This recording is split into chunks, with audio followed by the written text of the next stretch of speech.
ದರ್ಶನ್ ಅವರು ರಿಲೀಸ್ ಆಗ್ಬೇಕು ಅಂತ ಬಹಳನೇ ಪ್ರಯತ್ನವನ್ನ ವಿಜಯಲಕ್ಷ್ಮಿ ಅವರು ಸಹ ಮಾಡ್ತಾ ಇದ್ದಾರೆ. ತಾವೆಲ್ಲರೂ ನೋಡ್ತಾ ಇರ್ಬೋದು.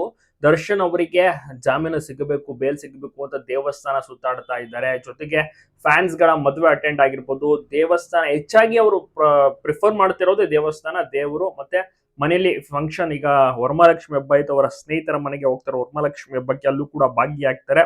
ಸೊ ಹೀಗೆ ಹಲವಾರು ಕಡೆ ಹೋಗ್ತಾರೆ. ಮತ್ತೆ ಈಗ ಮುಖ್ಯವಾಗಿ ಮಂಗಳೂರಿಗೆ ಹೋಗಿದ್ದಾರೆ. ಅಲ್ಲಿ ಏನು ದೈವದ ಮುಂದೆ ಕೂತು ಒಂದು ಉತ್ತರವನ್ನ ಕೇಳೋಕೆ ಯಾವಾಗ ಸಿಗಬಹುದು ಬೇಲ್ ಇರುವಂತ ಒಂದು ಪ್ರಶ್ನೆನ ಹಾಕೋಕೆ ಹೋಗಿದ್ದಾರೆ ಅಂತ ಮಾಹಿತಿ. ಯಾಕೆಂದ್ರೆ ದರ್ಶನ್ ಅವರು ಜೈಲೊಳಗಡೆ ಹೋಗಿ ಸುಮಾರು ವರ್ಷ, ಅಂದ್ರೆ ಸುಮಾರು 2 ವರ್ಷದ ಮೇಲೆ ಆಗೋಯ್ತು. ಮುಂದಿನ ವರ್ಷಕ್ಕೆ ಬಂದ್ರೆ 3 ವರ್ಷ ಆಗ್ಬಿಡುತ್ತೆ. ಮುಂದಿನ ವರ್ಷ ತನಕ ಬೇಲ್ ಬೇರೆ ಸಿಗಲ್ಲ ಅಂತ ಬೇರೆ ಹೇಳ್ತಾ ಇದ್ದಾರೆ. ಇದನ್ನೆಲ್ಲ ಮನಸ್ಸಲ್ಲಿ ಇಟ್ಕೊಂಡು ವಿಜಯಲಕ್ಷ್ಮಿ ಅವರಿಗೆ ದುಃಖವನ್ನ ತಡ್ಕೊಳಕ್ ಆಗ್ತಿಲ್ಲ. ಬಟ್ ಮೇಲ್ಗಡೆ ನಿಮ್ಗೆ ನಗು ನಗುತ್ತಾ ಅವ್ರು ಇರ್ತಾರೆ. ಬಟ್ ಜೈಲಿಗೆ ಹೋದಂತ ಟೈಮ್ಲೂ ಕೂಡ ಬಹಳಷ್ಟು ಕಣ್ಣೀರ್ ಹಾಕೊಂಡು ಹೊರಗಡೆ ಬರ್ತಾರೆ. ನೋಡ್ಕೊಂಡ್ ಬಂದಾಗೆಂತ ಟೈಮ್ ನಲ್ಲೆಲ್ಲ 10 ದಿವಸಕ್ಕೆ ಒಂದ್ಸತಿ ಹೋಗ್ತಾ ಇರ್ತಾರೆ. ಈಗ ಮಂಗಳೂರಿಗೆ ಹೋಗಿ ಅಲ್ಲಿ ದೇವಸ್ಥಾನಕ್ಕೂ ಕೂಡ ವಿಸಿಟ್ ಮಾಡಿ ದೇವರ ಮುಂದೆ ಪ್ರದಕ್ಷಿಣೆ ಹಾಕಿ ಮಂಡಿ ಊರಿ ಕೈ ಮುಗಿದು ಕೂತ್ಕೊಂಡು ಬಹಳಷ್ಟು ರೀತಿಯಲ್ಲೂ ಕೂಡ ಹತ್ತಿದ್ದಾರೆ ಅಂತ ಹೇಳ್ಬೋದು. ನೋವಿನಲ್ಲಿದ್ದಾರೆ ವಿಜಯಲಕ್ಷ್ಮಿ ಅವರು. ವಿಜಯಲಕ್ಷ್ಮಿ ಅವರಿಗೆ ಬಹಳನೇ ನೋವು ಕಾರಣ ತಮ್ಮೆಲ್ಲರಿಗೂ ಕೂಡ ಗೊತ್ತು. ದರ್ಶನ್ ಅವರು ಒಳಗಡೆ ಇದ್ದಾರೆ, ಇನ್ನೂ ಕೂಡ ಆಚೆ ಬಂದಿಲ್ಲ.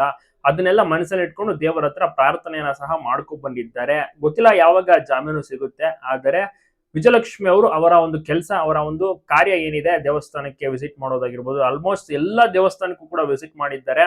ಕರ್ನಾಟಕ ಮಾತ್ರವಲ್ಲದೆ ಬೇರೆ ಒಂದು ರಾಜ್ಯದಲ್ಲೂ ಇರುವಂತಹ ದೇವಸ್ಥಾನಕ್ಕೂ ಕೂಡ ಹೋಗಿ ಬಂದಿದ್ದಾರೆ, ವಿಸಿಟ್ ಮಾಡಿದ್ದಾರೆ.